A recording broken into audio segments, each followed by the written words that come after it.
After e4, e5, knight c3, knight c6, f4. So the Vienna Gambit's on the board no matter what, whether black plays main line, knight f6 or knight c6. There's going to be so many variations. From this chapter, we'll start looking at the pawn accepted. So the gambit accepted. Knight f3 comes immediately, has to come because queen h4 is devastating otherwise. And now the main typical idea that we all know is g5 to protect this pawn. The idea is to hold the pawn advantage forever. How do we fight this? What I suggest is g3. We're going to be looking at two options. g4 that keeps attacking the knight, or pawn takes.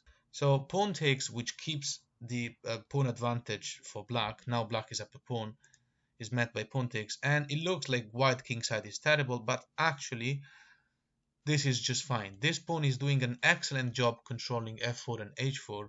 There is literally no access for the black pieces, and so white is fine here. Well, of course, we're just at the beginning.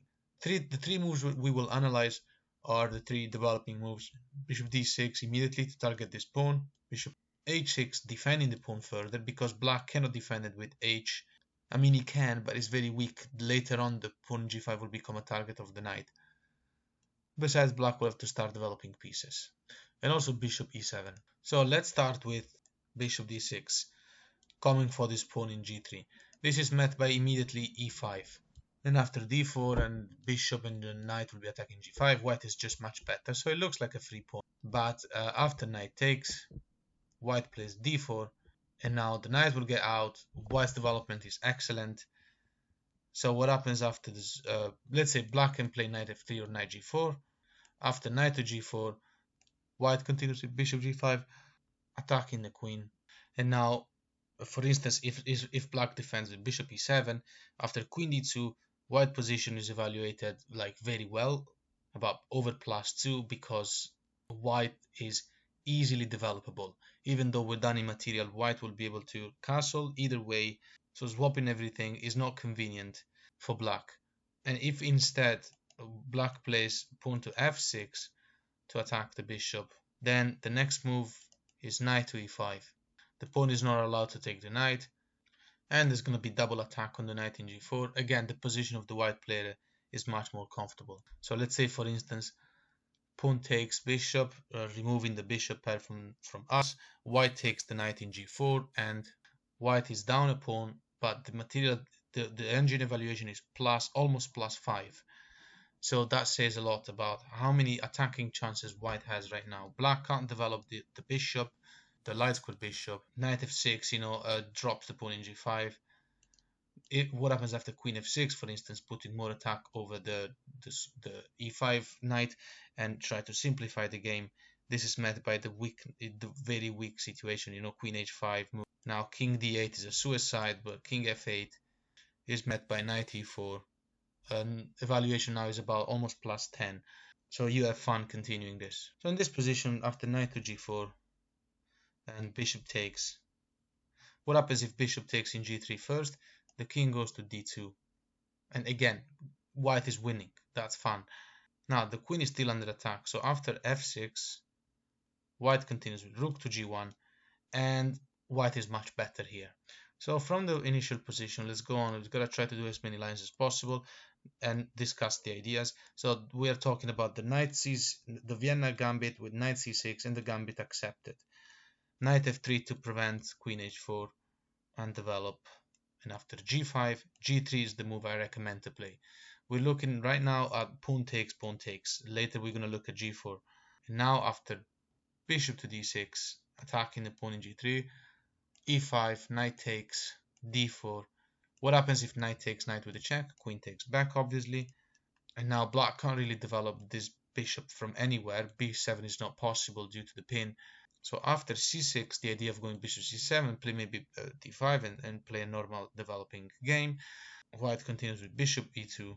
And after queen to c7 is the move I'm going to go through in this scenario, because after bishop e2, it looks like now black can put pressure on g3. And if white were to defend the pawn in g3 with the rook, then white will be employing major pieces just to defend the pawn, and that's silly. The move to continue now is a developing move, threatening something much more than a pawn.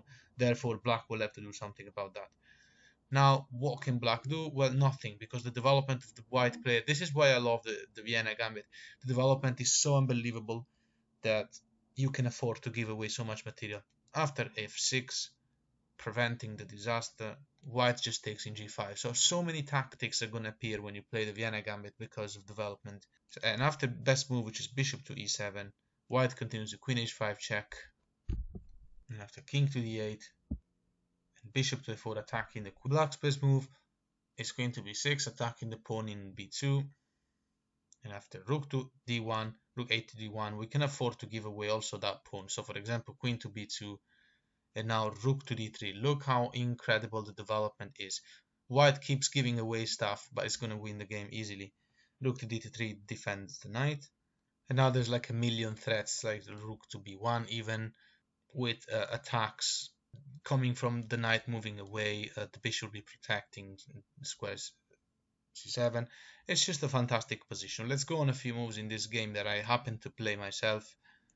The best move which I missed was d5 here. Why? Because in such a position, the king, I mean, this is what the king is, so of course you want to open the files. Pawn takes would be nice. So after c5, which is the best move, queen to f7. Eventually the rook is going to e3, and it's going to be game over. So c4, for example, rook e3. And after the only way, desperate way to develop the pieces, like bishop to h3, for instance, white plays rook to b1, attacking the queen, as mentioned before. And after, either way, like rook to c2, I mean queen to c2, is met by bishop takes in d6. So white just keeps giving up. These are all best moves, and white keeps giving up so much stuff. And if black player hadn't developed bishop h3 with that move, let's say, and he had played like a more defensive move like queen to b6, then again the development is too amazing. Rook b1, queen c7, and then queen to g7, trapping the rook. So from the start, f4 accept, gambit accept, and knight f3, g5 is met by g3. So let's keep looking for a moment up pawn takes, and now what happens after bishop e7? Now d4, and after d6 to develop the other bishop, going for the very annoying move, which unfortunately it's unstoppable, bishop to g4. White continues simply with bishop e3. This is going to be a defender of the square d4 when the bishop typically will pin the knight. Bishop g4, and now white continues with bishop e2. The idea is to play queen d3 and castle longside. Black will either develop the queen and then castle longside, or maybe knight f6. If black plays knight f6, although these moves are usually transposable, white plays queen d2, putting more pressure on g5. It wouldn't have been good to take before after knight f6 because of some Zwischenzug. And after black's best move now, which is queen to d7, kind of the only way to defend the pawn, because h6 will be, the pawn in h will be pinned by the rook. So after queen to d7 and long castle, white's position is much more comfortable. After black castles longside, white can finally take the pawn in g5. And material is equal, but development is better for white, because white has rook on an open file already, and only one case of isolated pawn. The idea of the white player now is to just transfer the rook over the f file and pile up on the f6 square. So let's look at one of the reasons why this is considered to be an advantage for white is also because this bishop can either take the knight and then give up the bishop pair, go to a losing endgame, or f5 is not accessible, e6 will be met by a fork, h5 there's going to be pressure by the rook and the idea of taking the knight, and the bishop will be undefended. Black doesn't really have any mobility, and if black, let's say, moves the knight away, white continues with d5. Knight e5 would be a blunder because knight takes e5 is possible. It comes with an attack on the queen whilst coming with an attack on the bishop. And then when all those swaps have happened, then the bishop will be taken. After d5, knight b4 is not possible because of bishop takes, bishop queen takes, and now knight to d4. There's two pieces attacking h5, so after the forced swap of bishops and the knight taking back in e2, the queen is attacking the knight whilst the rook is attacking the other knight. So back at the original position after the g3 swap, and that's accepted. So from this position after the swap, we went through bishop d6, bishop e7. Let's look at this move also, bishop h6, stubborn defense of the square g5. White continues with d4, and white has two attackers, but so does black have two defenders to that square. After d6 though, innocently, but of course black had to be careful to this basic tactic: rook takes, knight takes, and then bishop g5. So that move is a bit silly. After f6, there is nothing else but to drop the knight. And after bishop to g4, how does white establish advantage? Through the move knight to d5. Soon enough, there's going to be two attackers over f6. Even then, if black plays defensive, plays rook to g8. Of course, taking the knight here is so wrong because of queen f3 will come with a threat on h5, so the pawn in d4 was not accessible. Anyway, let's look at rook to g8, trying to defend the axis square of the tremendous bishop. Queen to d3 is the best move. The idea will be to play knight to h4 and then suggest a swap with the bishop from e2. And believe it or not, in this situation, white is only up like 2 mana pieces for a rook, but the advantage is evaluated about +9. So that is incredible, and that's because black's got nothing, no possibility to move. The swap is inevitable. So if black avoids all of that by playing bishop takes knight and then queen f3, then as we mentioned, right, the knight can't take here because of queen h5, then king moves, and after long castle, white will easily win this game, right? Advantage is +10. If black doesn't play super accurately, it will be checkmated. And by the way, the access to the square h5 was not possible to stop because queen d7 would be met like with a fork. So black is paralyzed. The last variation we're going to look at is, okay, so f4, pawn takes, gambit accepted, and then g5, g3, right? So we're still looking at pawn takes, and now bishop g7. It looks decent, but black will have to play very accurate. After d4, black is compromised one thing here. Black will have to castle short side because it will take too long to castle long side and to stop white's attack. Because, but I mean, when black does the short side castle, then the rook will be in an open file and there will be no g pawn. So that's what black has compromised for an extra pawn. Best move by black here is h6. Pawn cannot be taken in g5 because the rook is actually defended, and white has to continue with c4. So let's say if, for instance, black plays any other innocent looking move like d6, then white can take the bishop, the pawn in g5 with bishop, and after knight developing, queen e2, threatening a disaster. Black's best move, bishop g4, is met by long castle, and white's idea is to play e5, winning the game immediately. So in this scenario, what happens if the queen unpins the knight by playing queen to d7? Again, e5 works anyway.